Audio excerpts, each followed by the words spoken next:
अस्सलाम वालेकुम, मैं हूं तैयब सिद्दीक। आज से 150 साल पहले डॉक्टर आनंद कुमार नामी एक डॉक्टर बहुत मशहूर थे। वो एक बीमारी का इलाज करते थे जिसे छूत की बीमारी कहा जाता था। वो लाइलाज बीमारी थी जिसे कोढ़ कहते हैं। और अक्सर पुराने लोग ना किसी को बददुआ देते थे ना दिल से, तो उसे कहते थे जा तुम्हें कोढ़ हो। इतनी खतरनाक बीमारी थी, इसमें जिस्म गल सड़ जाता है। वो डॉक्टर आनंद कुमार मुसलमान हो गए। उनका इंटरनेट पे काफ़ी सारा मवाद पड़ा हुआ है, इन्फॉर्मेशन पड़ी उनके हवाले से। वो मुसलमान हो गए और मुसलमान होने के बाद उन्होंने नियत की कि मैं आज के बाद रोज़ाना कम से कम एक नेकी का काम लाज़मी करूँगा और मेरे जितने मरीज़ होंगे उनमें से कम 1-2 मरीज़ का इलाज मैं फ्री करूँगा।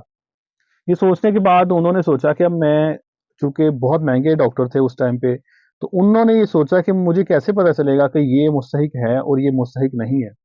खैर, उन्हें एक मीटिंग पे जाना था, वो मीटिंग के लिए निकले और सफ़र काफ़ी लंबा था, ये हिंदुस्तान-पाकिस्तान उस टाइम पे एक एक साथ ही था। तो वो सफ़र काफ़ी लंबा था, जब जा रहे थे तो रास्ते में बारिश हो गई, पानी खड़ा हो गया, पुराना दौर था, कच्ची सड़कें और नॉर्मल सी गाड़ियाँ होती थी। तो कहते हैं कि रास्ते में ना वो जिस बस में या जिस गाड़ी में सवार थे वो ख़राब हो गई। तो दूर उन्होंने देखा कि रात का वक़्त था और दूर एक कहीं घर में ना एक लाइट जल रही थी। तो वो वहाँ पे गए, उन्होंने सोचा कि यहाँ पे कोई रहता होगा तो चले मैं रात गुज़ार लूँगा। जब वहाँ पे गए, नॉक किया तो अंदर से एक खातून आई, बुज़ुर्ग बुढ़िया थी।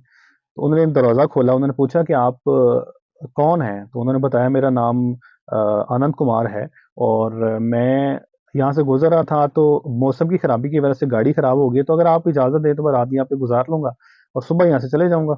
उन्होंने कहा जी ठीक है, आप आ जाएँ।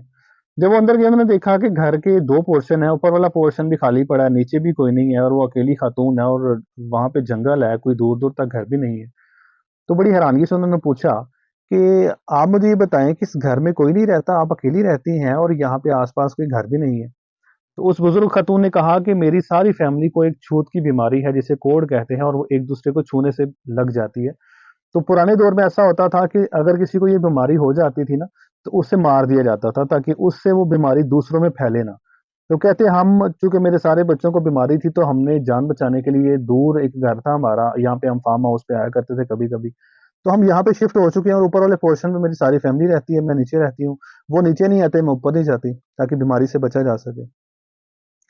उन्होंने कहा कि आपने इसका इलाज क्यों नहीं करवाया? तो उस खातून ने कहा कि एक डॉक्टर है, उसका नाम आनंद कुमार है और वो काफ़ी दूर रहता है यहाँ से और काफ़ी महँगा है, हम अफ़ोर्ड नहीं कर सकते इलाज।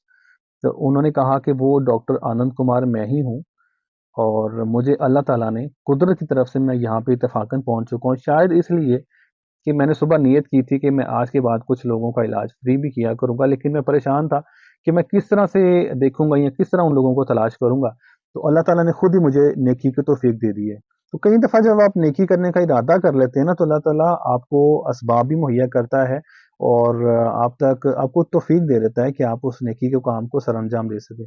तो जब भी घर से सुबह निकलते हैं अपने काम के लिए, स्कूल के लिए, कॉलेज के लिए, जॉब के लिए, तो अच्छी नीयत करके निकला करें, अल्लाह ताला उसकी बरकत भी आपको देगा और आपको अच्छे काम करने की इंशाल्लाह तौफ़ीक भी देगा।